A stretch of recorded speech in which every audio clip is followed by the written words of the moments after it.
All right, shalom. Shalom. First and foremost, we want to give all praises, honor, and glory to Yahweh, Ba'ashem, Yahushua, Ba'ashem, Kakwadash. double honors to the apostles and those a great millstone. Peace and salutations to the elect. All right, we're just going to do a quick live lesson, through the Spirit. Lord willing, this is going to be edifying. We got a couple brothers here in the GMS Dallas camp. All right, brothers, doing live shows today. So, yeah, I just want to get straight to it, man. In the times that we're in, we're seeing obviously a lot of prophecy continuing to pop off, and people are getting up to their boiling point when it comes to what they're willing to tolerate, And so even when you look at what the policies, everybody's talking about Trump, being in that austere spirit. Everybody's talking about the tariffs and all these things, right? And when you look at like Revelation 18, for example, somebody can hold that on deck, okay, where it talks about the nations are gonna weep and wail when they see her destruction. Mm-hmm. People think that that it's just like a eternal war between America and China, for example, when they really make money off of each other. Mm-hmm. So we're gonna start there when it talks about Babylon being destroyed, because ultimately that's what we're looking for. That's what we're looking forward to. Right. Matter of fact, when you get that, you can drop down to I think it's like 2021. Let's just start. Will you find a good part to start at? Well, you said that shall well for starting at 15, said the merchants of these things which were made rich by her shall stand afar off for the fear of her torment, weeping and wailing. Right. What verse was that? That was Revelation 18, verse 15. Okay, read it again louder. Call and read it. This is Revelation 18 and 15. It says, the merchants of these things which were made rich by her shall stand afar off for the fear of her torment, weeping and wailing. Right. And then when you get verse 3, it talks about all the nations have been drunken with the wine of the wrath of her fornication, man. So these other nations, they have been benefiting off of the backs of the so-called Negroes, Latinos, and Native Americans. Okay, when you look into how this devil came over here, the spirit that he was in, somebody can also hold Revelation 20 in the beginning, where it talks about he's going to be loose a little season, right? Also in Revelation, where it talks about Revelation 12 and 12, he has a short time. We'll hold both of those, And when you really look at the history of how this devil came over here, he was on, like we say now, demon time. Mm-hmm. He came over here basically to extract the wealth of this land, and ultimately the Lord put that spirit on Esau to be in that conquering spirit. Sure. Okay. Let's get Revelation 20 real quick. Whoever got that, the part where it talks about he shall be loosed a little season. I got that. Go ahead. This is Revelation chapter 20, verse 3. And cast him into the bottomless pit. Yeah, so Esau is a nation, which is the self-proclaimed white man. He was cast into he was cast out of power, man, during the, I'll say the 3rd or 4th century, really, all the way up until the 14th century, which the birth of the Renaissance. He was basically like the scripture saying Job, basically he was relegated back to his base state, like how it talks about in Job, where it says I would not put him with the least of my flocks. He was put back in that caveman state, that lower state. That's why they say Caucasians that came from the Caucasus Mountains during that time period. They didn't originate there. Of course, Esau was in the land of Seir, right? In biblical times, but during that 1,000-year period, which we're about to go into, he was cast into what it says the bottomless pit. Read that again. This is Revelation chapter 20, verse 3. And cast him into the bottomless pit. Actually, start up where it talks at the beginning of the sentence. Yeah. Okay.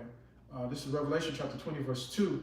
And he laid hold on the dragon, that old serpent, which is the devil. Right, that's proof that's talking about Esau, the old serpent, the devil, the dragon. That's all going into the self-proclaimed white man, Esau.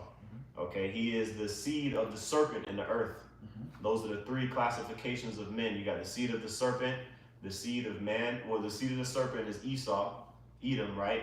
The seed of man being what? The other nations, the heathen, and then the sons of the Most High. Okay, which is the Israelites.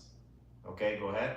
It says, continuing on in Revelation 20, verse 2, which is the devil and Satan, and bound him 1,000 years. Yeah, and that's why it's important to understand what does words mean. The devil means deceiver, right? Satan is Shaitan, adversary. He is the deceiver. He is the adversary of Israel. That's right. And that's why it's important to know who your enemy is. Okay, go ahead. Revelation chapter 20, verse 3. Read the end of that verse 2 again. Okay, this is Revelation chapter 20, verse 2. At the end, it says, and bound him 1,000 years. Right, so he was basically taken out of the power seat. Okay, he was taken out of the power seat. If you both got precepts, but he was taken out of the power seat for a time period. Okay, all right, and we just broke it down. The 1,000-year period. We'll say, really he started falling before 326 AD. But that was, you could say, like officially when he was really through. Right. Because everything isn't always just a light switch. Sometimes things take time, to come into fruition. Because you had by the time the 3rd and 4th century rolled around, you were already having Jakes, basically that were emperors, of Rome that were Israelites getting up in there because it was a paradigm shift. That's right. You see, but up until the Renaissance period, that's when he came back out, with his Renaissance art. When we have the sign, we go into it on the other side. Iconoclasm, all those things coming back, right? But he was shut up for that time period, right? Right. Go ahead. This is Revelation chapter 20, verse 3, and cast him into the bottomless pit, and shut him up, and set a seal upon him, that he should deceive the nations no more, till the 1,000 years should be fulfilled. Yeah, so when you go into that history of like the Byzantine Empire, right, and how the basically there was a separation between the Roman Empire, it became the Eastern, the Western and the Eastern Roman Empire ultimately, and then you had Byzantium, or the Byzantine Empire, which was known as the Eastern Roman Empire. That's right. That was all pretty much all Jake. And Esau, he didn't have that power that he had with Julius Caesar and Tiberius Caesar, and Nero, all them niggas. He was shut up during that time period, during what he said the Dark Ages, right? And the point is in verse 3, and then we can go to Revelation 12. Yeah. Okay. Did you finish it? No. This is the end of the Revelation 20, verse 3. It says, and after that he must be loosed a little season. Right. So that's the point. Right. He's in that little season right now. He's loose. He's like a wild animal. That's right. Which that segues into what we're gonna read, and then of course whatever precepts brothers have, we also got the Matthew 24 on deck. But let's get that real quick. Go ahead. This Revelation chapter 12 and verse 12. Therefore rejoice, ye heavens, and ye that dwell in them. Woe to the inhabitants of the earth and of the sea, for the devil is come down unto you, having great wrath, because he knoweth that he hath but a short time. Yeah, 2nd Ezra 15 and 70. Somebody hold that as well. It's 16. Say again. 16. The answer. What I say? 15? Oh my bad. 16. 16. Salaki. And read that one more time. Yep. It's Revelation chapter 12 and verse 12. Therefore rejoice, ye heavens, and ye that dwell in them. Woe to the inhabitants of the earth and of the sea. Yeah, come on. You had an article, right? You was going into looking at earlier. Whatever. Okay, keep going. Yep. It says, Go ahead. for the devil is come down unto you, having great wrath, because he knoweth that he hath but a short time. Yeah, man. So his time, he's on borrowed time right now. That's the thing that, if our people really paid attention to what the Spirit was saying, okay, has obviously it's a finite, a limited amount of time, but the time that he has is over with, man.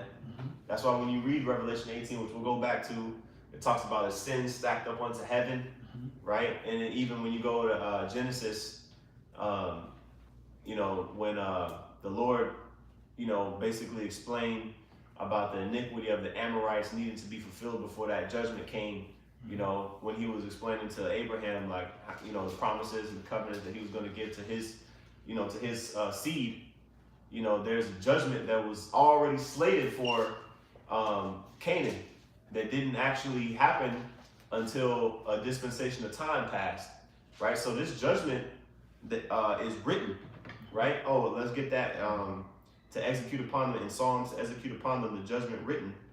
1 second. I think it's Psalms 147. You know, all right, because everything is predestinated, man. I got a precept for you real quick. Go ahead. This is Job 14:5. It says, seeing his days are determined, the number of his months are with thee. Thou hast appointed his bounds that he cannot pass. All right. So Esau, Edom, like every other kingdom that has rule, has a time limit. Even though you have Donald Trump saying he's going to make America great again, right? He's basically fighting his own shadow. That's right. Right? These things already been determined. We're just waiting for that sentence to manifest itself here on earth, because his time is already up. He's reached a pinnacle, right? The golden years or whatever, where America was on top. But we're seeing the decline of America in these times, man. That all these nations are starting to hate the whore. And Well, that's a token as well. Absolutely, and he's been on the decline ever since this truth came out. You know, ever since the Lord put the Spirit back on us to, you know, to basically teach this word. You know, and so I mean, honestly, like that's in what Revelation 11. You know, where it talks about the two prophets. You know, we had a time period where we were without. You know. Second Thessalonians chapter 2 talks about what the day of the wicked being revealed, and it's not going to come except there be a falling away first. You know, you know, it was prophesied that we were going to you know, fall away from the understanding of who we were as a people, right? There was still a level of dominion that this devil was slated to have. We just brought it out in Revelation 20. That's right. You know, he says he must be loose a little season.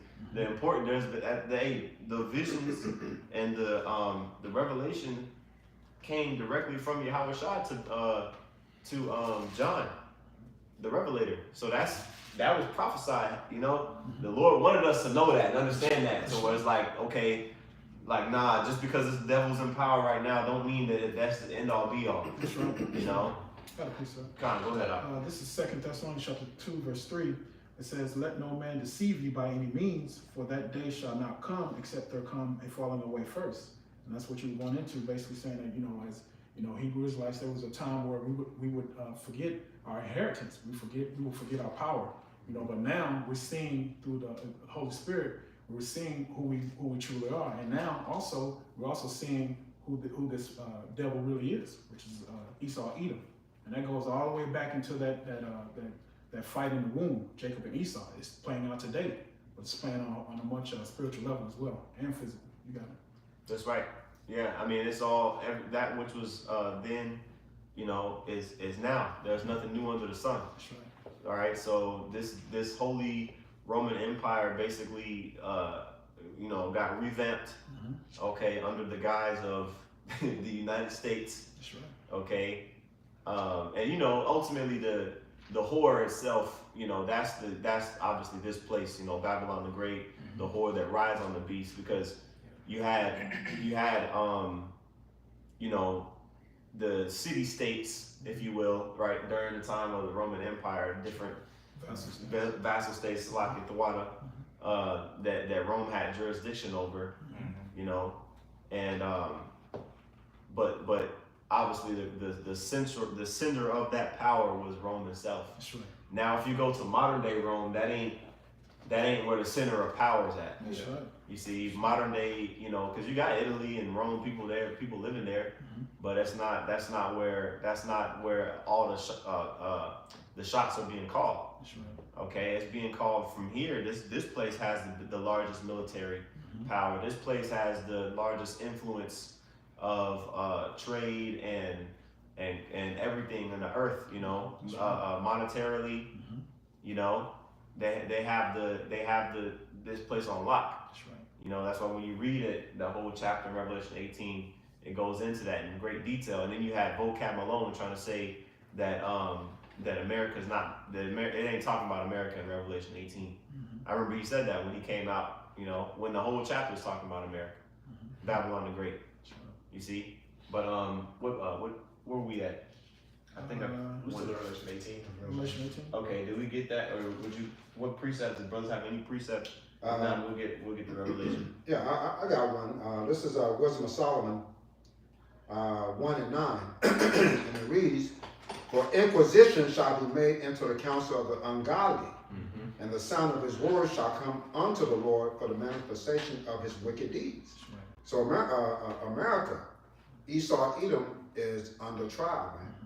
Okay, we use this own court system to kind of, you know, play it out. Because you have witnesses here that's preaching according to the word of Yahweh Shemel Shai, accusing this man according to what wicked looks like. Because we know he's contrary to the law, statutes, commandments. So we can use that to convict him, right, as we're signing crime for the abomination that be done here on earth against the children of Israel. Not even the children of Israel, but against the earth, because the earth is alive. So he's worthy of judgment, man. And somebody get Obadiah 1 and 15. Okay. You know, where were we at on the Revelation 18? Who was holding that Revelation 18? I don't even think we've done anything. Okay, yeah, let's get that Obadiah real quick. God, this is Obadiah chapter 1 and verse 15. "For the day of the Lord is near upon all the heathen. As thou hast done, it shall be done unto thee." Yeah, the day of Yahweh Shemel Shai is near upon all the heathen. You know, not just Esau, but when you read this book of Obadiah, it's laser focused heavily on Esau. That's right. Okay, I mean basically from start to finish. Verse 1. Right. Thus said the word of Yahweh Shemel Shai concerning Edom. You know, so Esau is gonna get it. He's gonna get it in the worst way. He's gonna get that recompense for slaying his brother Jacob. He's gonna get his just desserts. Okay, but read that verse 15 again. God, Obadiah chapter 1 and verse 15. "For the day of the Lord is near upon all the heathen. As thou hast done, it shall be done unto thee." Yeah, so that lines right up with what? Revelation 13 and 10. You know? Okay. You know what I'm saying? Because that's exactly what's finna happen, and we're looking forward to it. That's Also, what is that? Is that 1 Corinthians chapter 1 and like 6? You know, somebody can hold that as well. Go ahead, Al. "Thy reward shall return upon thy own head." 2 Corinthians. Read to verse 16. God, verse 16. Read verse 15 and 16 together, Bob. God, Obadiah chapter 1 and verse 15. "For the day of the Lord is near upon all the heathen. As thou hast done, it shall be done unto thee. Thy reward shall return upon thy own head." Verse 16. "For as Hey, that's a big reward. And that word reward, if people think, somebody get that real quick. The Hebrew word for reward. It's not always a candy bar. You know what I'm saying? You know, that's a recompense, you know? See? I got you. I know what You know what I'm talking about? Yep. Yeah, let's get that real quick and then we'll come back to that. Obadiah. Yep, this is 2 Thessalonians chapter 1 and verse 6. "Seeing it is a righteous thing with the Heavenly Father to recompense tribulation to them that trouble you." Verse 7. "And to you who are troubled, rest with us." Yeah, it's a righteous thing to Yahweh Shemel Shai to recompense tribulation to those that trouble us. Now, to to anti-Messiah Christians, because we got to make sure we identify who is the real believers or Mashiachim, right? Who are the real ones that actually are for Yahushua in these times? It was never the majority of people. Okay, that's why persecution was coming. That's why persecution was always there. Okay, because the majority of people were not, they weren't able to receive the things that Yahushua was saying and teaching. You see, so they rejected it. And so when you reject it, Luke 17, you know, if they were of this world, the world would love its own, right? But we're not of the world, just like Yahushua is not of the world, right? So we're gonna get persecution, but it says, read verse 7. Yep, I got you. It said, verse 7, and to you who are troubled, rest with us. Yeah, so it says, you who are troubled, rest with us. You know, so it wasn't just, somebody can get 1 Peter 3 and 14 as well. You know, get that next, because it's not just, we just catching hell just for fun. You know, we get solace in that fact that we actually are gonna get a reward. Okay, finish that verse. Yep. It says, 2 Thessalonians 1 and 7. And to you who are troubled, rest with us, when the Lord Yahushua shall be revealed from heaven with his mighty angels. You see that? And so people think that because he didn't come back immediately 2,000 years ago, right? Was there some parables that come to mind about this point? People think that because Yahushua didn't come back immediately, or I'll say when he was resurrected, you know, Acts the 1st chapter is, you know, the apostles asked him, Lord, are you going to restore the kingdom unto us? Are you going to restore the kingdom unto Israel? And basically Peter was, Yahushua told the apostles, and just receive the Holy Spirit first. well, they received the Holy Spirit at that particular point, because we're talking about Acts 1, which is the events immediately following the resurrection of Yahushua. It was a 40-day period. That's right. You know what I'm saying, of when, you know, Passover, and he got crucified, and on the third day he being risen, and then, you know, he for 40 days, you know what I'm saying, leading up to the Pentecost, or, you know, the Feast of Weeks, you know, the Feast of First Fruits, those are all synonymous, same thing. Right. You know, Yahushua was suffering and appearing to them various different times. And then, but, you know, that final time when he was like, okay, ascending up into heaven, right before that, you know, that was the time when the apostles asked him, Lord, are you going to restore the kingdom to Israel now? That's right. You mentioned the, like, you know, we see you've been glorified, and, you know what I'm saying? And Yahushua's response was, well, I mean, you know, it's it's ultimately down to the Most High when He want to send me back. So people think, okay, well, the Lord, He's delayed in His coming. And there's multiple scriptures in the Old Testament prophecy that talk about Jake thinking that the Lord, you know, he ain't gonna come. You know what I'm saying? You know, the words that He spoke ain't gonna come to pass, or whatever. It's gonna be a long time until they come to pass. That's right. You know, and that's that thief in the night spirit. That's right. That is gonna come on. You know, it's gonna overtake these people, man. You see? But anyway, I know whatever precepts or where was we at? Where are we at? There's one more verse on this. Okay, go ahead. Yep, this 2 Thessalonians chapter 1 and verse 8. It reads, I'm reading 7 again. It says, and to you who are troubled, rest with us, when the Lord Yahushua shall be revealed from heaven with his mighty angels. Verse 8, in flaming fire, taking vengeance on them that know not Yahushua, and that obey not the gospel of our Lord Yahushua Mashiach. Yep. So that's the thing we're waiting for. Flaming fire to come on this bitch. Okay, at the end of the day, because we can go all in, you know, into the different news. You know, we're praying for the fall of Babylon. We're praying for the fall of this whole system, society, this whole thing to be destroyed, which we know is going to be destroyed. We know it's going to be burnt with fire. You know, we already know Isaiah 13, the last couple verses. We'll hold that as well. We should have what? That's like 3 precepts we got on deck. That's right. So let's go ahead and get what we was holding. Oh, me? Whatever, This- y'all help me out. You know what I'm saying? Absolutely. This is Ezekiel 12 and 22. And it reads, Son of man, what is that proverb that ye have in the land of Israel, saying, the days are prolonged and every vision faileth? Tell them, therefore, thus saith the Lord, I will make this proverb to cease, and they shall no more use it as a proverb in Israel, but say unto them, the days are at hand, and the effect of every vision.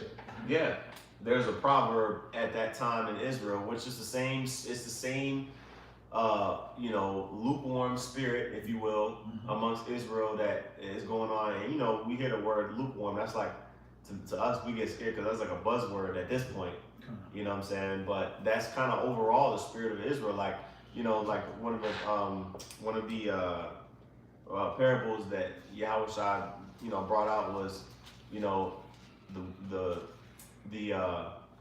bidding to the supper. We were basically sent out, us as preachers of the word, we were sent out to bid to the marriage supper of the Lamb, right?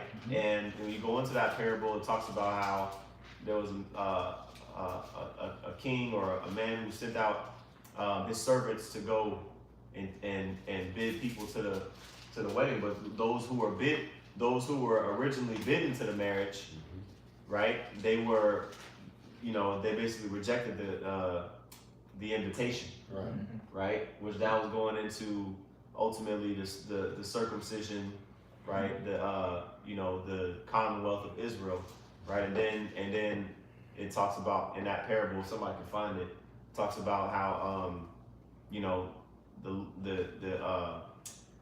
the servants were told to go after that. After they were declined, they were told to go out and invite anybody that's willing to come. Okay, and that's the times that we're in right now. All right, where us coming back into our understanding of who we are as a people, we're all Israelite foreigners in these times. That's right. So we have to call on Yahushua. That's the only way to get back to the Heavenly Father. I have that precept. So. Okay, yeah, go ahead. This is Matthew chapter 22. Start at 4. Start at 4. So you Matthew, can explain it a little bit. Matthew 22, verse 4. Again, he sent forth other servants, saying, tell them which are bidden, behold, I have prepared my dinner. My Start ox. up at the 1. Okay. Yeah. This is the parable of the wedding banquet. Matthew chapter 22, verse 1. And Yahushua answered and spake unto them again by parables, and said, the kingdom of heaven is like unto a certain king. Yeah, the kingdom of heaven, meaning we focusing on the kingdom of heaven. That's the goal. We wake up every morning and we're like, man, can't wait for the kingdom, right? And kingdom of heaven, the Yahushua said the kingdom of heaven is within you. All right, what is within us ultimately is the word. All right, so it starts with this word being preached, and the instrument or the vessels that the Lord Yahweh Shai is using to push his word is his men, right? So that involves us doing the work. Okay, go ahead, brother. This is Matthew chapter 22, verse 3. And sent forth his servants to call them that were bidden to the wedding, and they would not come. Yep, those who were bidden to the wedding, again, Yahweh Shai said, what many are called, few are chosen, right? There was individuals of the circumcision that rejected the word, right? A whole ton of examples all throughout the New Testament talking about that. Even when you go to Isaiah, where it talks about being provoked to jealousy, I think it's like 60 something, provoking to jealousy, because ultimately, again, the word was taught specifically to the circumcision first. Okay, so let's keep going on that parable. This is Matthew chapter 22, verse 4. Again, he sent forth other servants, saying, tell them which are bidden, behold, I have prepared my dinner, my oxen and my fatlings are killed, and all things are ready. Come unto the marriage. Yeah, because we're not going to let anti-Messiah Christians hijack the sound doctrine. Sure. They trying to include, if you a heathen and you like, man, this Bible is exclusive to Israel. That's right. And then you see parts where it talks about individuals that were cast off being able to be grafted in, this and that. Yeah, you bend the rules and make it look like you can fit in there. That's what the ancient Sumerians was doing. That's right. They're not even Sumerians. Samaria, which would be with the area of the northern kingdom, right? The individuals that inhabited that area after the Assyrian Empire came in and extracted the Israelites from that land, they were heathen. That's right. All right, that was a common known thing. That's why you know the Israelites in Judea didn't fuck with them heathen. Because they was heathen. That's right. You see? That's beautiful. I'm sorry, I'm getting a little sidetracked. Where were we at? Bidding to the marriage. Yeah, Matthew 22. Matthew 22. Okay, hold on one second. I want to get that scripture, provoke under jealousy. You said Isaiah 66. Is it 66? Hold on. It's let me see. Let's continue on that Okay. while I get this here. This is Matthew chapter 22, verse 5. It says, "But they made light of it and went their ways, one to his farm, another to his merchandise." Right? Verse 6, "And the remnant took his servants and entreated them spitefully and slew them." Yeah. So you had in Romans 10:19 quotes it. It's I think it's in Deuteronomy actually. But yeah, get Romans 10 and 18. Okay. Verse 17. Somebody else can hold that. Verse Kahan, yeah, Romans 10? yeah. Hold on on deck. Read that again, Kahan Babu Kasha. Okay, this is Matthew chapter 22, verse 6. Oh, I started 5. "But they made light of it and went their ways, one to his farm, another to his merchandise." Yeah, so imagine you hearing the word, you hearing the invitation, I should say, because when let's say you get married, right? That's what this is, the invitation to a marriage. Mhm. Are you gonna go and out in the street just go invite strangers first, or are you gonna invite your family and friends that you know and that you know? The people you know. You know what I mean? So that's the logical process, okay?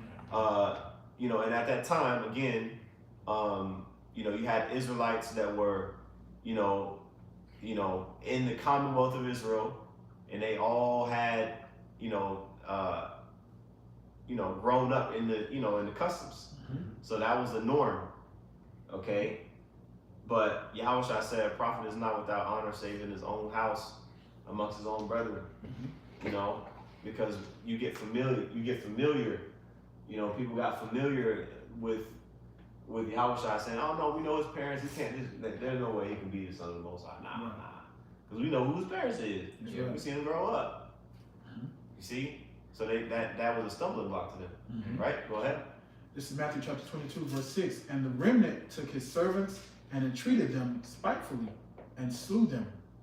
Right? Verse 7. "But when the king heard thereof, he was wroth, and he sent forth his armies and destroyed those murderers and burned up their cities," or their city. It's like, verse 8. "Then saith he to his servants, The wedding is ready, but they which were bidden were not worthy."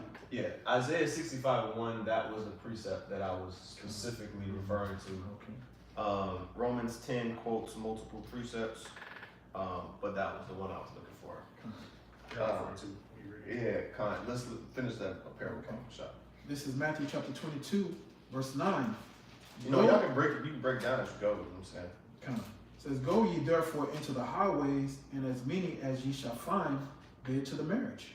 Right? And that's what we're doing as men of the Lord. We're going preaching on the highways, on the byways, bidding to the marriage, bidding to the remnant that are worthy to partake in the marriage, worthy to partake in the suffering and ultimately the salvation of Yahweh Shema Shai. You know, so you got it. I have a precept on the shop. Because we're in that hour that the Most High is looking, Mhm. and through the mouthpiece of the prophets, That's right. the elect. This is John 4:23. It says, "But the hour cometh, and is now, when the true worshipers shall worship the Father in spirit and in truth, for the Father seeketh such to worship him." Because brothers just read what? those that were worthy, all right, from the beginning of time, all right. The Most High put that spirit in them to be worthy to receive this truth. Not the whole, flock of Israel, but the remnant. That's right. Okay, because it's more precious when you have, that few selection, that's going to believe on the name of Yahweh Shemashah. So this is that hour, okay? This is the end time. If you really consider the clock, we're at the last few minutes before this kingdom of Esau Edom, is put down, but also the realization of the true men of the Lord, the elect of Israel, the 144,000. That's right. I got that Romans 10 and 19. We can get that, but we had a lot of stuff help. I brought that out because I was still looking for it. Isaiah 65 and 1, that was the one I was specifically looking for. Yeah, this Isaiah 65 and verse 1. I am sought of them that asked not for me. I am found of them that sought me not. I said, behold me, unto a nation that was not called by my name. Yeah, and that's tying into what we read, what you just read in Matthew, with the parable. You finished that parable, right? Yeah. Did you finish it? If not, I went to the 9 and 10 where it says bid to the marriage. Where it talks about that. Yeah. Read that again one more time. This is Matthew chapter 22 verse 9. It says, go ye therefore into the highways, and as many as ye shall find, bid to the marriage. That's it. As many as we shall find bid to the marriage. So does that mean that, and now an anti-Messiah Christian, he gonna mangle and tangle that because he wanna wiggle his way into obtaining the blessings, just like the ancient Sumerians did when we were in the land, and then we had heathen acting as if they was Israelites too. Sure. You know what I'm saying? Even with the point where that's where you had that conversation with the woman in the well, in John the 4th chapter. And so imagine Yahushua looking at this bitch like, she really thinks she is. She really thinks she is. Like, our fathers worshipped in these lands. Your fathers, right. You a heathen. That's right. You just been here for a couple hundred years, and you think that you Israelite now? You see, so that spirit has always been, that infiltration spirit. Of course, Herod, Herodian dynasty.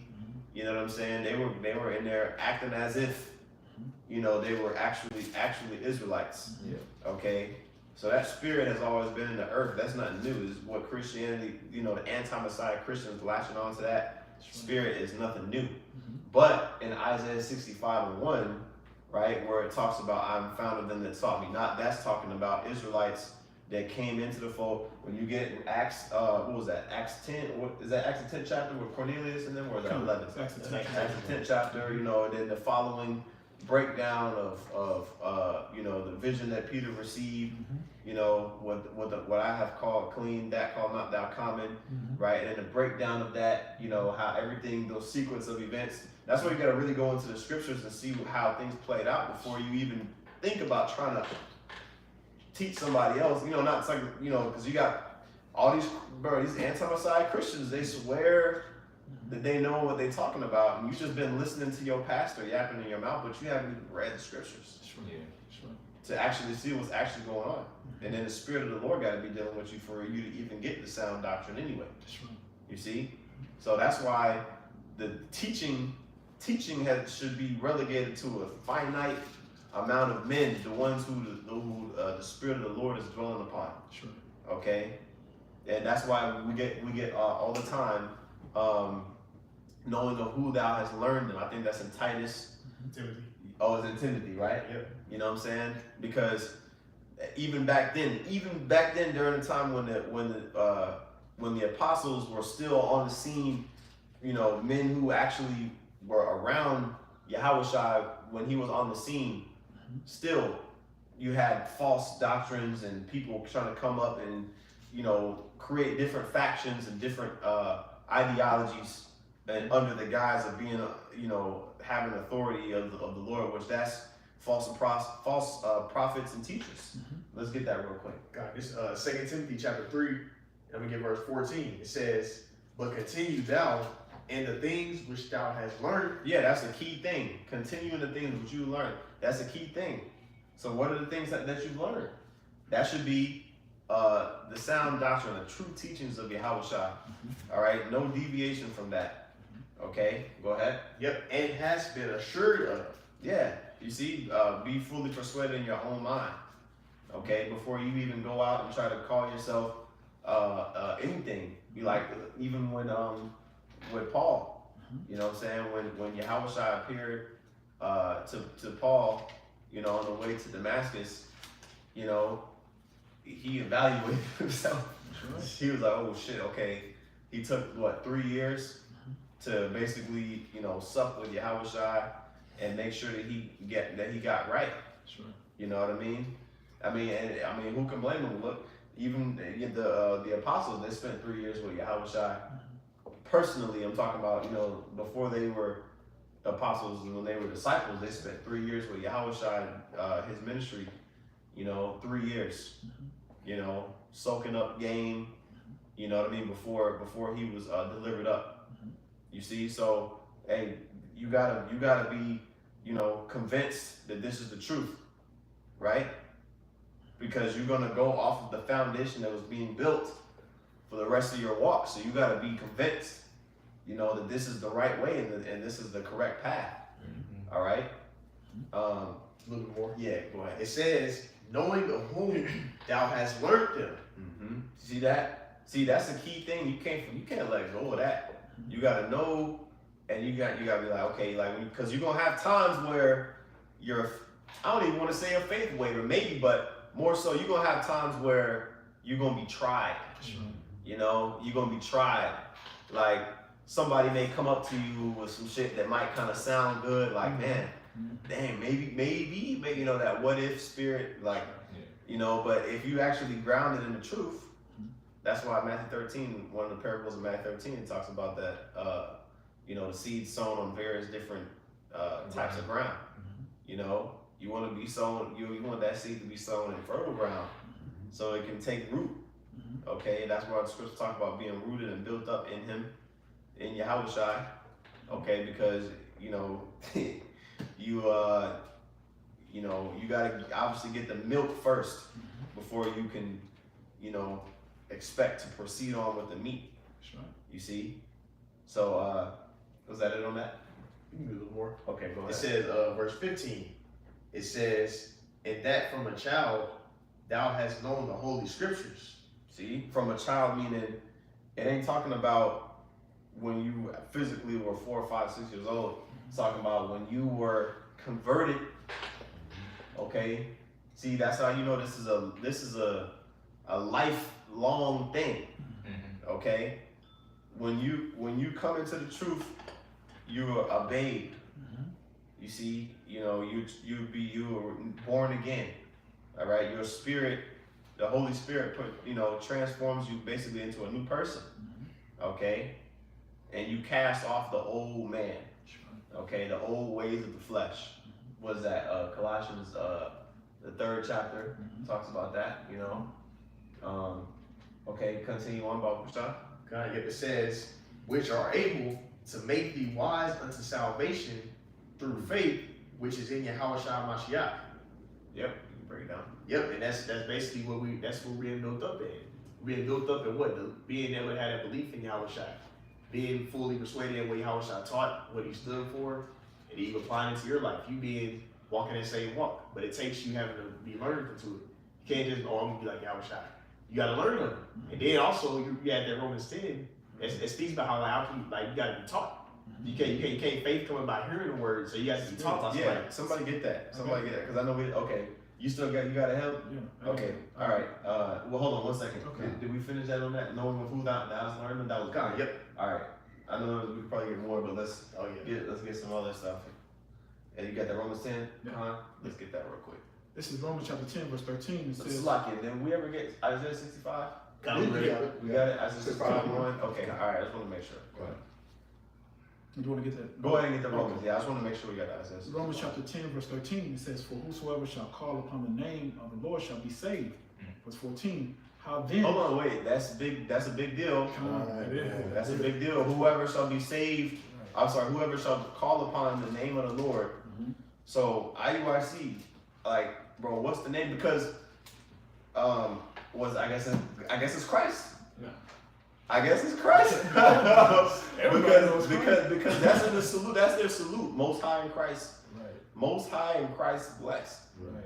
Which, okay, we've been saying, I'm gonna say we, from the old school, which is before I was born, from what the apostles tell us, the salute of what we say, Yahweh, Bahasham, Yahweh Shai, Barakatah, that salute has been that's in the Hebrew package, the proofs in the pudding. The proofs in the pudding of that salute's been there. So specifically about IUIC, they intentionally took the salute out and replaced it with Christ. Now Yahweh by Hashem, Yahweh Shah, that's Ebonics. You see, that's some Edomite shit to say. That's right. That we don't got the Hebrew no more. So that's why we can't help but get on. We're gonna name drop IUIC. It's not a personal vendetta thing. It's just an edification thing. You see, I mean, Paul, he didn't refrain from specifically,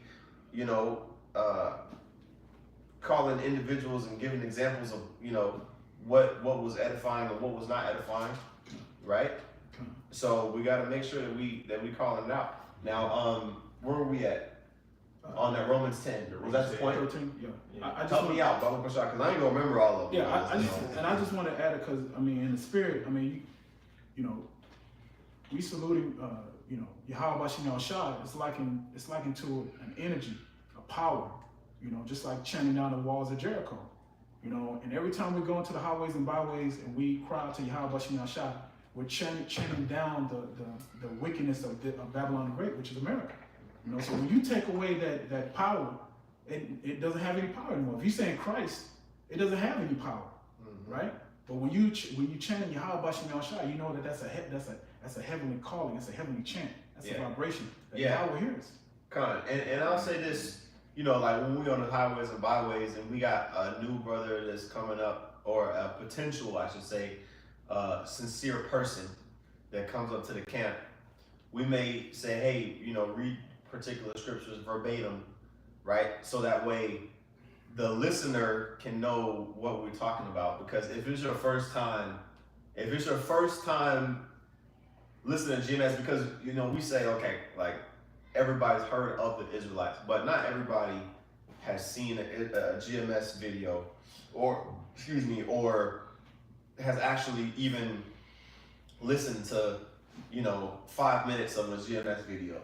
You listen to 5 and 10 minutes of GMS video, you're gonna hear the name Yahweh Bashim Yahweh Shai. Everybody hasn't necessarily been made privy to it yet, as far as GMS, because we know we can speak for ourselves at GMS. We're gonna push the name. We're gonna push the name of the Most High, the Son. We're gonna push the mark of the beast, being the RFID chip. We're gonna push various different things. Destruction of Babylon. What I'm saying? The destruction of Babylon being, I don't think any Israelite camp is saying that Babylon the Great ain't America. I think, as bugged out as a lot of other these camps are, we all pushing Babylon the Great being America. That's right. There may be discrepancy on, what the MOTB is and all that stuff, but if you ain't pushing that Babylon the Great being America, that's one of the main things that, you know what I mean? That's like saying, okay, well, damn, who's the Israelites then? You can't even get that right. That's right. But anyway, where were we reading? Romans chapter 10, I'm on 14. Okay. It says, how then shall they call on him in whom they have not believed? And how shall they believe in him of whom they have not heard? And how shall they hear without a preacher? Right? That's why the scripture say in Matthew 24 and 14, this gospel shall be preached in all the world, That's right. and then shall the end come. That's right. Everybody got to know that their judgment got to be proclaimed. That's right. So they have an ability to either take heed or not take heed. That's right. That's why Jonah had to go and preach to the Assyrians. He was pissed off because they actually repented. The Lord eventually destroyed them anyway, but he was pissed off about that because he was like, man, they're going to repent. I want to go out there and preach and go through the hell that prophet got to go through, Right. and they don't get destroyed. That's right. But that's what the Lord commissioned us to do. We got to publish and proclaim His message. That's right. That's right. It's continuing on, Romans chapter 10, verse 15. And how shall they preach except they be sent? As it is written, how beautiful are the feet of them that preach the gospel of peace and bring glad tidings of good things. Oh yeah, that's what we see happening, man. The Lord gave us the true doctrine, the true gospel, the true good news. What? The new covenant being established. That's right. Where the house of David is built back up, where all the nations are in subjection to the Israelites, Him being back on His throne, Yahweh Shah ruling, us being over all these nations, righteousness being back on the planet Earth. That's the new covenant being established, man. So that's the good news. It ain't good news to know that the niggas think that this is the end all be all. That's right. Oh, it's good news. I get to make me some money. I'm gonna give you a little white picket fence, have a happy life, and all that. That's not good news. You're still under Esau. You're still in slavery, man. Paying taxes, eating jacked up foods, being oppressed daily. You know, that's not the good news, man. You got If I can add to you real quick. You know, that's why it's so important to understand that these were epistles or letters written to Hebrew Israelites. That's right. Because it's not good news to the other nations. It's bad news to the other nations. That's right. Because you're going to be put under subjection. That's right. But who are in captivity? Who received the laws, right? Who were convicted of sin and being punished today? That's right. So if someone's telling you that this day or soon, pursuant to prophecy, these curses are going to be lifted up off of you, and this is what's going to happen to you. The blessings of Deuteronomy 28, 1 through 14, you're going to receive that if you're of the elect. That's right. That's right. So it's good news to somebody, but it's bad news to the other people that stole this, you know, the identity of who was supposed to receive this letter, because it's a federal crime to read someone else's letter, but Christians are doing that. That's right. That's right. If I can make a point, that's why, as you know, y'all was going into earlier, how these anti-Mashiach Christians be trying to pretty much engraft all the other nations, especially Esau, because let's be honest, who wouldn't want this good news, right? When the Gentiles, they try to find any loophole, but the scriptures got pretty much all that covered. That's right. Right, you got to first understand the basis that, okay, the Lord dealt with the nation of Israel, so anything that He's talking about is going to deal with the nation of Israel, but they just want to skip past that because, you know, they want the blessing too. Oh, now we can be engrafted in, not even understanding that if you actually go into the engrafting process, because it's an actual process, you can only do that with the same tree. Like if you can do it with an apple tree, you can like split it open, put a part of the apple tree in there, and it will come as one. That's right. You can't do that with an apple and an orange tree, and that's exactly what these people are trying to do. That's right. That's right. Yeah. Real quick. Okay. This John 11 and 47 and 48. It says, then gathered the chief priests and the Pharisees a council and said, what do we? For this man doeth many miracles. This was after Yahweh Shai had healed Mary's brother. You see, so they saw that and it was like, oh shit, this is gonna make the Romans get mad at us, and we're gonna lose what we've established, what we built up. And that's the spirit of the majority of these Christians, our people are in. They trying to build on this side. So that's why they want to say, oh yeah, these nations can make it. But that's why they'll kind of push the doctrine in a soft manner so women can be in the congregation. They trying to build on this side. Verse 48, at this point, it says, if we let him thus alone, all the men will believe on him, and the Romans shall come and take away both our place and nation. You see, so that's the spirit of JK. They ain't trying to have Esau come down on it. That's right. But you can't escape it, man. That's right. It's like if you're publishing and proclaiming this word, man, you're gonna be deemed as an enemy coming shortly, man. That's right. So it don't matter if you're trying to kind of change it up. Oh yeah, we're gonna try to teach doctrine a little bit softer. You're gonna still be looked at as an enemy. That's Because right. what is the Bible? What does this doctrine consist of? Israelites ruling and Esau coming out of power. That's right. You see, so you can't escape that. That's what they're trying to do. So they can stay in an exalted position.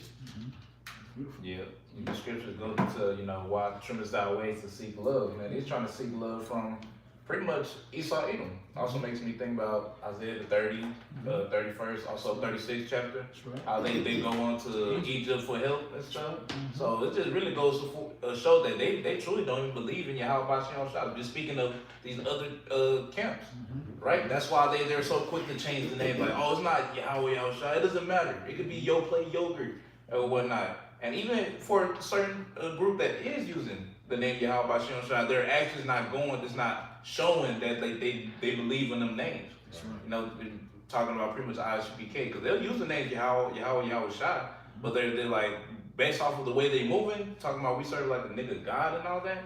It's like, nah, bro. And it's all just to cause really just division, which is really what Esau wants. All right, I mean, we believe that these people be brought, paid off simply because of their actions, right? Taking turns going off.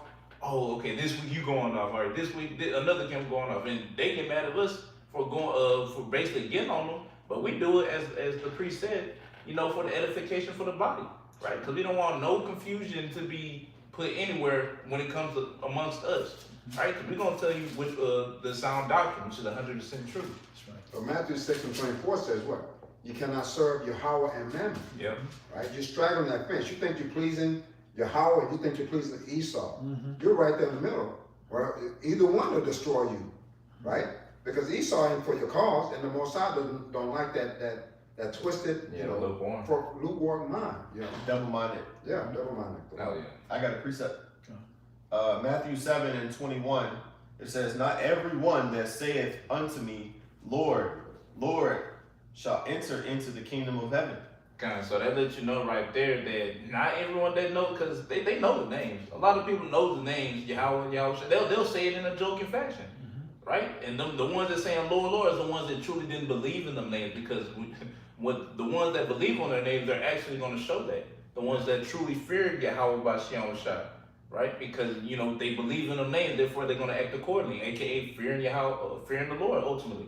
Where for the other camps, they're not going to fear that name. They just going to know, oh, what's his name? Oh yeah, Yahweh Shah. Thinking that you could basically get the jump on the Lord, which is going to backfire miserably. You can read that in Proverbs, the first chapter, 20 on down, right? How they chose to do whatever they want, so therefore the Lord's going to leave them to their own way. So you trying to call on Yahweh by Shem Shah when at the last minute, knowing you ain't been doing nothing to like better your relationship with him or anything, it's gonna backfire on you just like that, right? Yeah. And it says, "Not everyone that saith unto me, Lord, Lord." So meaning you can't just be a ass kisser or a man pleaser or basically somebody that's acting as if, like, look at Judas Iscariot, for example. Yeah. Judas Iscariot, he was with the other 11 disciples with Yahweh Shai. He was in the mix. You know, he had the exclusive.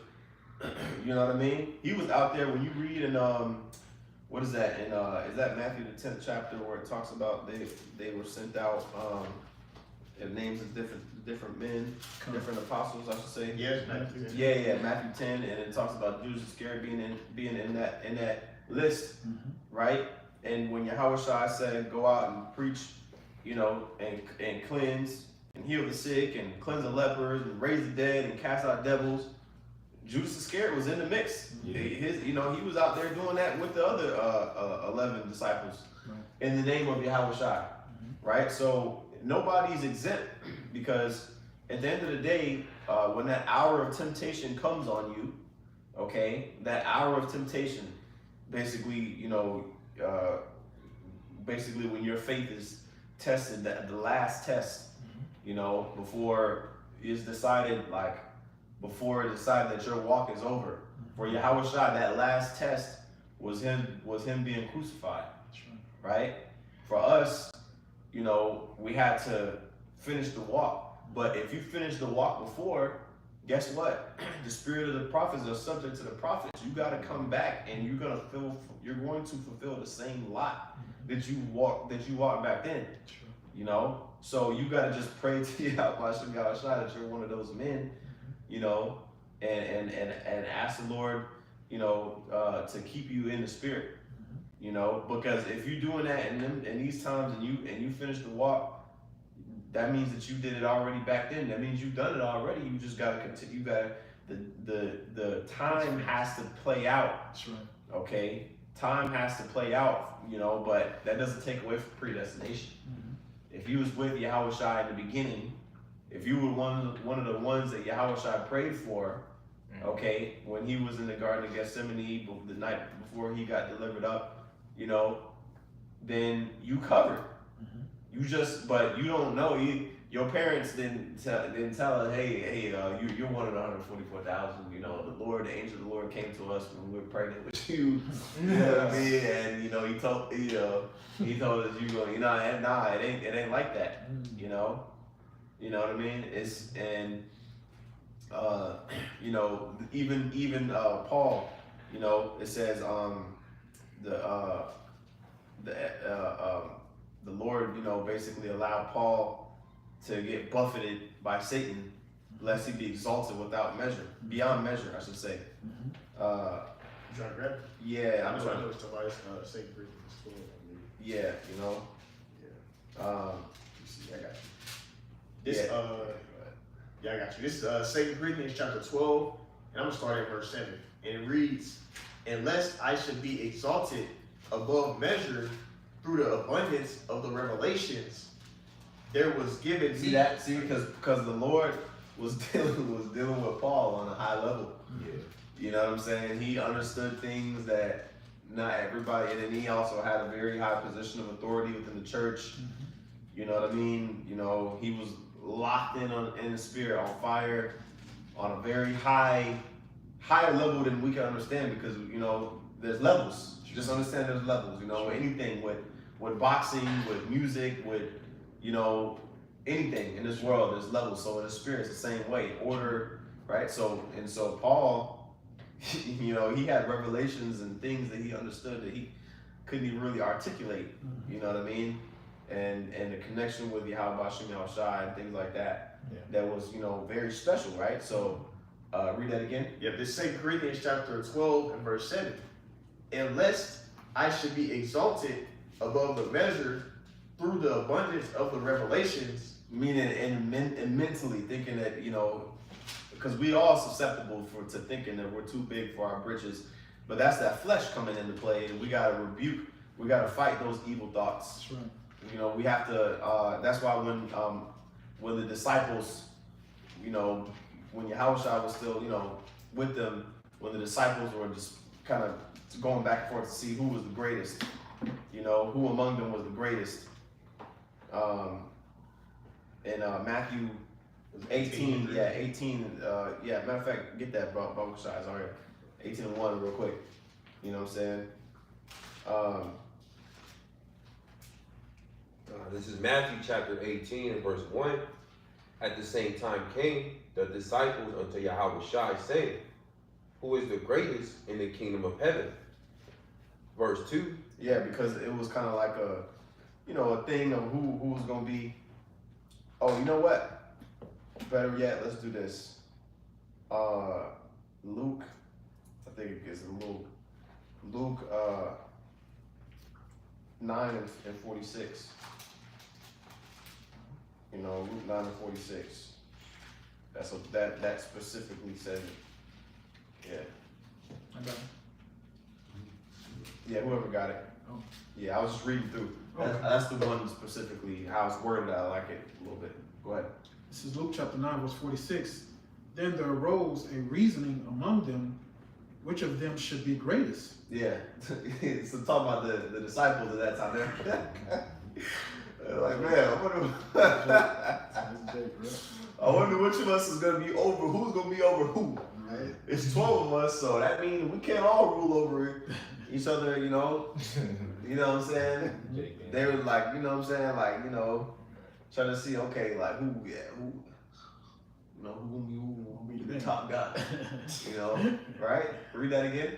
Now, this is Luke chapter 9, verse 46. "Then there arose a reasoning among them, which of them should be greatest." Yeah, and then that whole spirit in itself of, because we're gonna go back to that, keep that held in the Corinthians, 2 Corinthians. Comparing ourselves, the scriptures talk about that. We dare not be as some others, comparing ourselves amongst each other. We're not big on comparing. I got that. Comparing. You know what I mean? You know which one? 1 Corinthians, 2 Corinthians 10 and 12. Yep. Okay, yeah. Hold that, Kahan. Okay. We're gonna get that real quick and go back. Yep, this 2 Corinthians chapter 10 and verse, let's see here, verse 12. Yep. It says, "For we dare not make ourselves of the number, or compare ourselves with some that commend themselves. Yeah, like people that's like big up in themselves. Like, you know, you giving your the brother and the priest in Montreal, he did a video a couple days ago titled Where that main guy spirit? Yeah, that main character energy demon, that main character demon of thinking that, you know, the whole world revolves around you. You know, egocentric. You know what I'm saying? You're supposed to be focusing on taking yourself out of the equation. How can I be thinking about how can I be a team player? You know, which is all going to go back to that 2 Corinthians that we started off on. But finish that out, Baba Shah. God, it says, but they measuring themselves by themselves and comparing themselves among themselves are not wise. Yeah, you trying to see who is the top guy. You know what I'm saying? I mean, anything else, you can do that, maybe try that's cool, cute, whatever, but for anything else, you know, in the world, but in the spirit, you ain't supposed to be trying to see who, like, for what? We all striving for the same penny at the end of the day. You know what I mean? So, well, you know, whether you were raised at the time, whether you were raised amongst the customs and laws and traditions of Israel, okay, you could be raised under the customs of Israel, but you turn out to be a demon. Or you could be like Cornelius, who, you know, ultimately, you know, he was an Israelite foreigner, but he was a devout man, he feared the Most High, this and that. Who's going to be more justified? You see, and Yahushua gave many examples and parables of individuals who were like that. You know, like chief priests that went into the synagogue to pray, thanking the Lord that, you know, he's not a publican and a sinner, right? And then the one who society looked down on for maybe his profession or whatever the case may be, but he was actually repentant. You know, he had that meek and contrite heart and that contrite spirit. That's the one that, you know, actually gets it. You see, it actually clicks, because the majority of the people here in this place, they're just bricks. They're like inanimate objects. They can't get it, you know. But go ahead, bro. That was it on that, right? There's one more. Okay, go ahead. Yeah, verse 13. But we will not boast of things without our measure, but according to the measure of the rule which the Heavenly Father hath distributed to us, a measure to reach even unto you. See, you want to speak on it? Yep, and that basically shows that everybody got a certain designated lot that the Lord gave them. You know, you can't try and get another brother lot because you might not be able to handle that, man. And likewise, the other brother might not be able to handle whatever lot you have. The point is all working towards that same goal. We're going to the same path. It's like the Bulls 72 and 10. When they went there, they had all those role players on the team, but what? They didn't have those role players. They had Dennis Rodman grabbing boards, playing defense, or Scottie Pippen. Then Michael Jordan was wanted to do more. He wouldn't be able to average as many points as he did. Because he had other guys playing other roles. So that's basically how it's going to, for us to be a winning team, for us to move forward, really the Lord will need us. But I'm saying he's using us for his movie. In order for his movie to move forward, what happens? Everybody got to accept that role. And some roles may look smaller, but to the Lord, it's all equal. Yeah. Made me think about how the scriptures liken us to a body. You know, how everybody been given gifts according to whatever measure the Lord gave them, pretty much, man. You know, because everybody can't be the head. Who's gonna be the arm? Who's gonna be the legs? Who's gonna be the toes? Right? So it's like it's all as the priest said, man. It's a team thing, man. It's not like, oh man, I'm gonna be the main character. I'm gonna be the top guy. Like, nah, bro. It doesn't matter, bro. Because everything's already predestined, and whatever the Lord gave you, you just be thankful for that and grow within that. You know. And the true measure is Yahushua. And the servant can't be greater than the master. Yep. So you measure yourself to Yahushua, which is greater than man. That's right. And just to add to what you're saying, I mean, we ultimately striving for mercy. You know, no one has it. You know, we all wanna help brothers win. You know, get on those chairs, get out of here. Yeah. That's ultimately salvation. So before salvation, you have to have that intimate relationship with Yahushua, so that, you know, he sees that you really are worthy of the mercy. Yep. And people acting like, basically like they're entitled to salvation because I don't even know why the fuck you would think that. Exactly. You know what I mean? Because your cousin is a teacher, or your cousin, I don't know.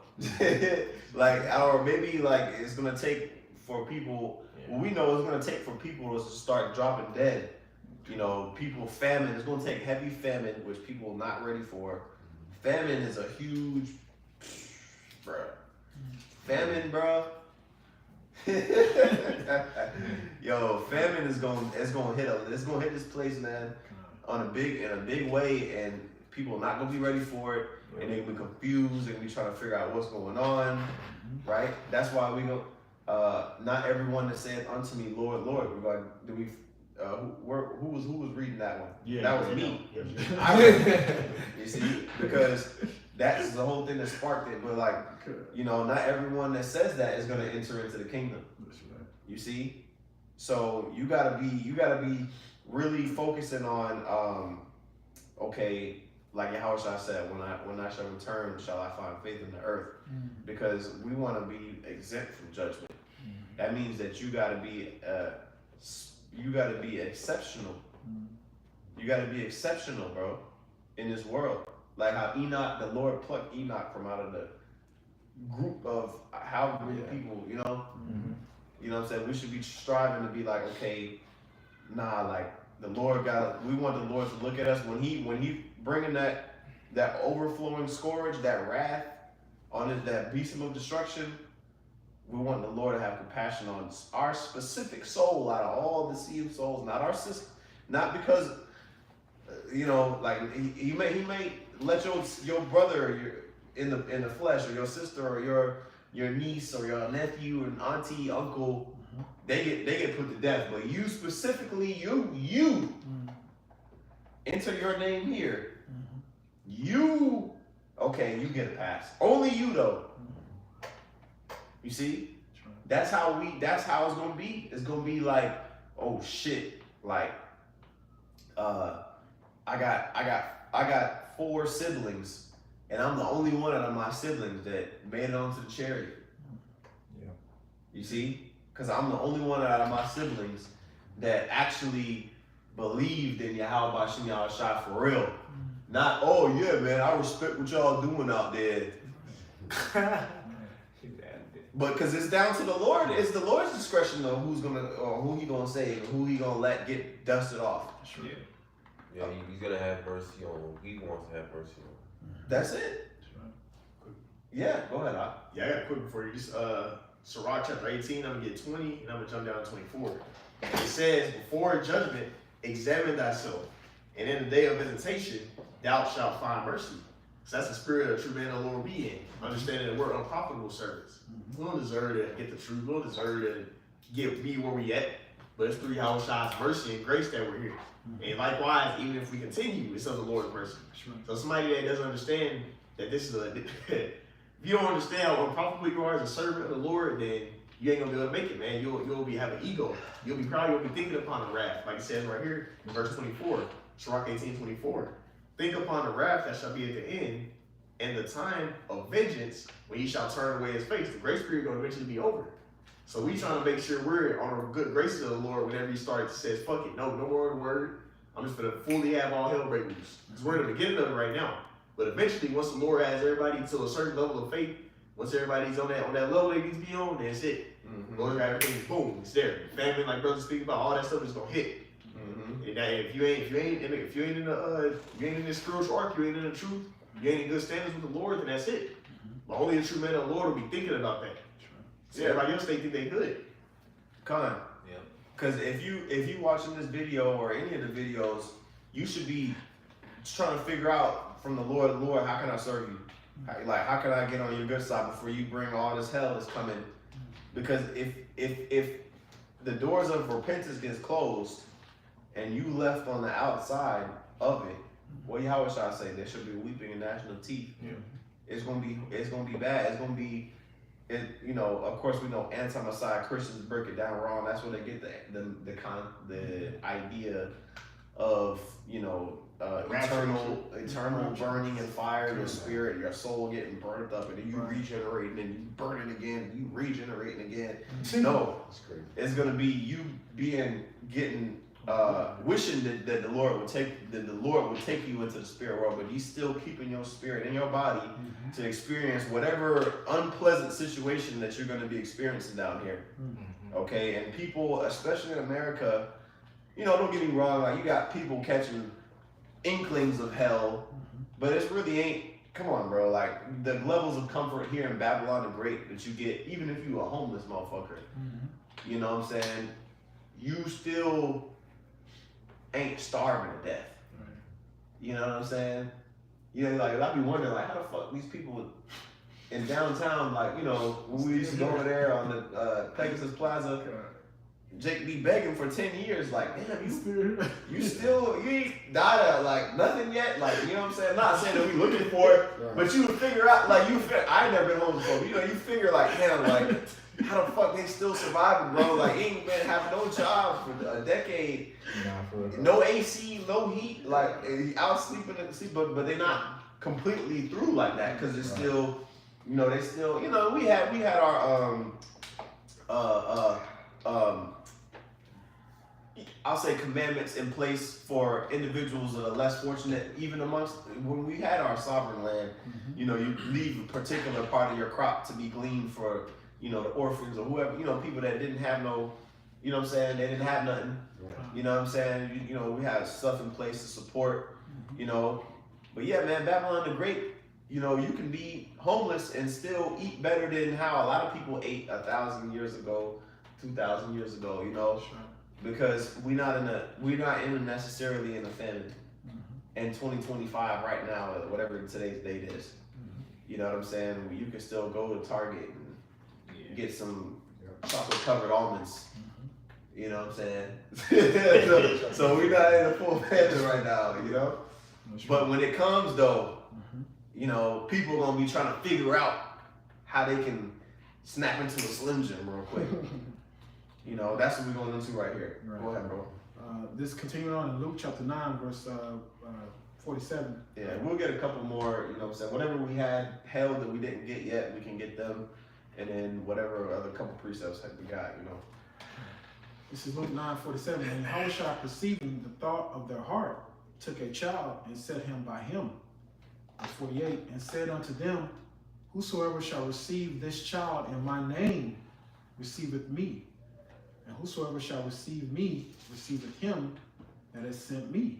Yeah, on the context of, you know, who's going to be the greatest, you know, that discussion, which one of us is going to be the greatest, who's going to be the head of who. And then Yahushua took that as a teaching moment to say, look, you got to be humble. As a child, you're forced to be humble because you can get stepped on by an adult and die. Like, you're very, like, fragile. Somebody can pick you up and throw you out the window, like, and you can't do shit, like, you know what I'm saying? So as a child, you're forced to be, you know, what's the word? Obedient. You see? And so, and humble as well, you know? And so you don't see a child, you know, puffing up their chest. Well, you got these demons, these YNs now, they be trying to act like, you know, they got it all. They ain't got shit, Right. you know. But a child is supposed to be humble and meek, right? That's the point that Yahushua was saying. All right, that's what makes you. That Luke 14:11. The greater thou art, the more humble thyself. You know what I'm saying? That's what it means to be great. Okay. Yeah. It's like I was gonna say, because before you decided to get that one, it said that in the Matthew, you know, he that humbled himself as a child, that's the one to be. Yeah. That. Oh, it goes into Luke too. I mean, it's the last of the verse. Oh, okay. Cause I know in Matthew it said it for sure before y'all switch to Luke. How it says that them are the ones who are gonna be the greatest in the kingdom of heaven, the ones that humble themselves to that little child. You know, as a brother was going to, because you know, child they could be coachable. You know, they don't know nothing. So it's like, dang. So it's like you ain't got nothing but room for growth, which is a constant thing within this ministry. You know, just constantly growing, growing within your faith, your wisdom, knowledge, and understanding, being more brotherly, showing that agape love. So them are the ones that are humble as that little children. Them are the ones that are gonna be consistently growing. As it says in, I forgot. I know it's in Proverbs. You know how just shineth more and more to the perfect day. Yeah, them are the ones. But yeah, you got it, bro. Continue on in the end of Luke chapter 9, verse 48. It says, for he that is least among you all, the same shall be great. Yeah, the one who's humble, who has humility, man. Right. That's the Lord dealing with the lowly. Right. That's why it says what Moses was the most meek upon the earth. Men of the Lord that came to the Lord, they had humility. They was like, they came, it was like, oh shit, like you want me, Lord? That's how Amos was too. He was like, I'm just a little dude that does my little job. And you dealing with me? Yeah, that makes you more like if you a woman, you trying to what's it called? Like you talking to a woman and she's like more on that humble side, it automatically makes her more attractive. That's true. You know what I'm saying? You know, like she's like it's a pleasure. It's like a pleasure for her to talk to you. That shit's like, oh yeah, damn. You know what I mean? Most women, they don't have that. Hell no. They don't have that sentiment when you talk to them. But you finally meet one that's kind of like a little bit like that, like a little bit subservient or whatever you want to call it, where it's like, damn, I'm not having to beg this bitch ain't looking at me like I'm wasting her time. Wow, okay, that's actually a pleasant surprise. You know, so how much more we gotta be attractive to Yahweh Shai in that sense of wanting to be subservient to him.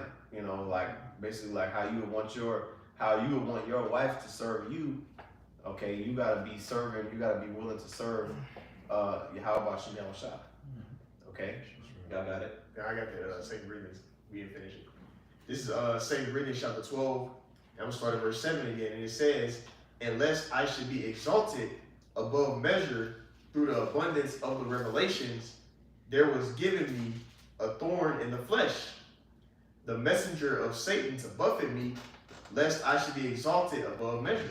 So you got sickness. It was a plague. You know, some type of plague or some type of sickness got placed upon him to keep him humble. Because guess what? When you got shit going on, you catch a hell, you ain't gonna be proud. Right. You gonna be like, damn man, I want the Lord to get this off of me. So like, you gonna be in the spirit of wanting to be delivered. Meanwhile, everybody else who only think they good, who not in a state of being jacked up or not like sick. That's why y'all say I came to heal sick. Right. If you don't feel like you at this ease or you sick, you ain't gonna be seeking y'all trying to save you. You don't think you got it. Yep. And that's the whole purpose of the thorn is to pretty much keep you humble, so you don't get to the point to where you think you got it, you all there, you the man, because you can't, because you're fucked up. You know, we all damn, we in the flesh. You know, we all got little shortcomings. We all got our thorns that we got to deal with. Right, that right there, it's only used to keep us humble. Did you get to the last part already? Yep, it's right here. Oh, okay. Yep, it says verse 8. It says, "For this thing I besought the Lord thrice." Yeah, so the Lord, Paul, he basically asked the Lord 3 times.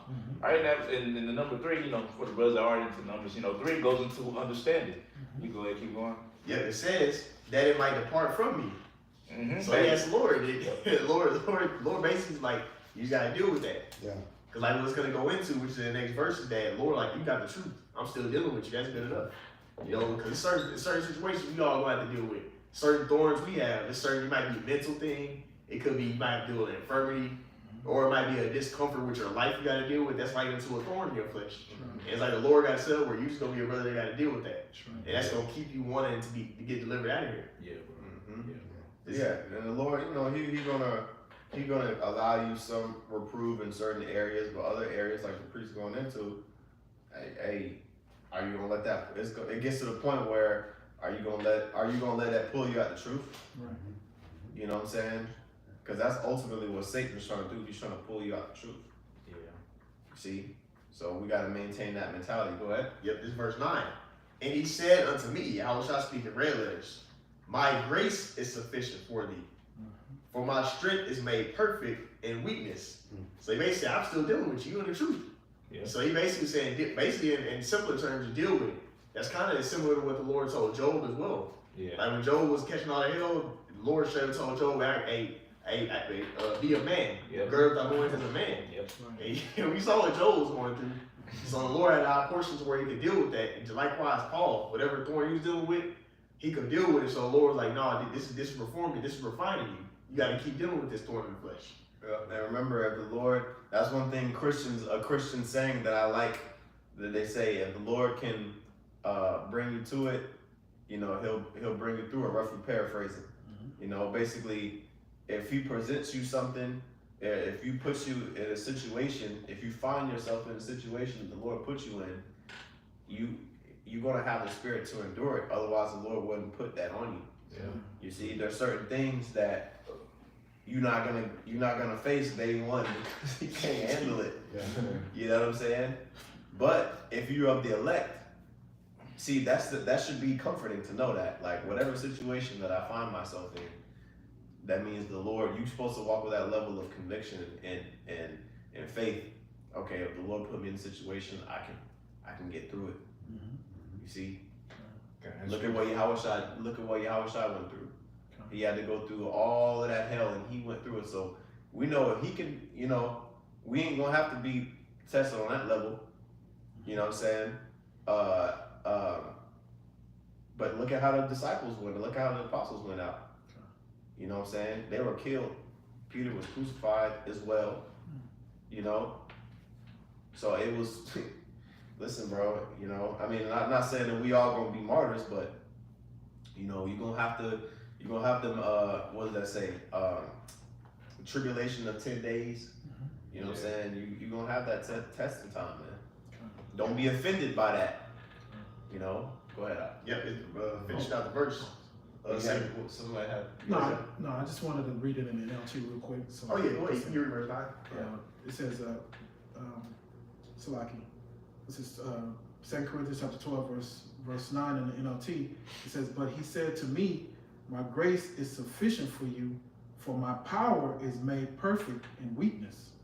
Just reiterating, and you're going to have those trials, those infirmities that you're going into. But ultimately, Yahweh shall put it on you so that you can maintain your integrity. He's watching to see how you're going to move with this truth, and how Satan is gonna test you. But again, if you know this, you know Yahweh is giving you the spirit to endure it. And that should be comforting. Like the priest is going to, So you finished up. I was gonna just say real quick, and with y'all saying that, it just goes into 1 Corinthians 10 and 13. How the Lord is not gonna tempt you above you're able. So if you believe in the scriptures, then you should believe that, okay, the Lord he obviously put this on me because I can bear it, because if I couldn't bear it, he wouldn't put it on me. All right, because you can name things that the Lord didn't put on you yet, because obviously you can't bear it. And so whatever situation that you are going through as of right now, it's because the Lord has built you to the point to be able to go through it. And if I can add to what you just said, because 1 Corinthians 8 and 1 says, what? Knowledge puffeth up. This is a lot of power to be had, even like in the book of Eli, that Edomite that wanted his book. He wanted a book because he said that book has power, right? Yeah. There's a lot of power in this book, man, and the knowledge that's through the fear of Yahweh that's going into this body. You have to be humble through your afflictions. You have to remember that I'm still a man. I'm not a God with this knowledge that I have. I'm still a man. Why? I'm going through all these afflictions. And that's going to make you be able to call upon Yahweh Shai, right? For comfort. We'll get the last couple of precepts and we'll close out. NLT or indication you got? You might not finish out NLT. Oh, okay. Continuing on, 2 Corinthians, it says, therefore I will boast all the more gladly about my weaknesses, so that Hamashiach's power may rest on me. God, that's what we gotta do, man. Because guess what? That's showing the Lord's power. Like when you see brothers going through infirmities, they might have different ailments they going through, and they still serve the Lord, is glorifying Yahweh Shai. And ultimately, when he actually returns and you actually endure all those things, it's gonna really show His power. It's gonna show like, man, it was the Lord that was with you through that whole time. Basically, we're being refined, we're being formulated to be like Yahweh Shai. But the ultimate transformation happens whenever He comes back in that chariot. So this hell we going through is us being molded into being like Yahweh Shai. Which is why I got this right here. It's James 1, I'm gonna get verse 2 through 4. It says, my brethren, count it all joy when you fall into diverse temptations. That's all types of hell you catch. You're gonna get tried all types of ways. You might have to forsake different relationships, lose different opportunities. You might get an infirmity, get an injury. You might get a messed up ass wreck and lose your vehicle, so on and so forth. It's gonna be hell because the Lord is trying you out to see. Okay, if I take away this thing, is He still gonna keep that same energy towards me? He's still gonna believe the same way? So the Lord tries His servants out. It says verse 3, knowing this, that the trying of your faith work it patience, so it builds up your patience. So in order to gain more faith, you gotta go through what? Long suffering. You gotta get put in situations where you gotta wait. Because if you wait on something, that means you believe a different outcome could happen. So the Lord gonna put us in different situations where we gotta wait. You know, and that situation that you're waiting on can be very uncomfortable, which he's going into in this chapter. This is verse 4. But let patience have her perfect work, that ye may be entire, that you may be perfect and entire, wanting nothing, which means to be complete. And that's what ultimately we want to be. We want to be fully in the image of Yahushua. Sure. But in order to be like Yahushua, you got to walk that walk like he went through. And he called hell, man. Sure. And even the disciples that follow Yahushua called hell, his brother went into. You listen to read about what happened to Paul, 2 Corinthians 11 chapter. You read about how some of the disciples went out, James and John and Zebedee. You see, so on and so forth. They called hell, man. It was you can't. The scripture says if you shall live godly, you're gonna suffer. But ultimately, the beauty of it is you're being groomed to be built up to like Yahushua. It's molding you to be like Yahushua. That's the beauty of the suffering. Okay. Wow. Anybody got anything else? All right, Con. Hey, Lord willing, man, I brought this out. This is edifying. All right, continue, to strive and fight, for Yahweh Bashim Yahushua, because if you do that, He will fight for you. So with that, we're going to give all praise, honor, and glory unto Yahweh. Yahweh Bashim Yahushua Bashim Kakodash. Double honors to the apostle knows the great millstone. Peace and salutations to the elect. Shalom. Shalom.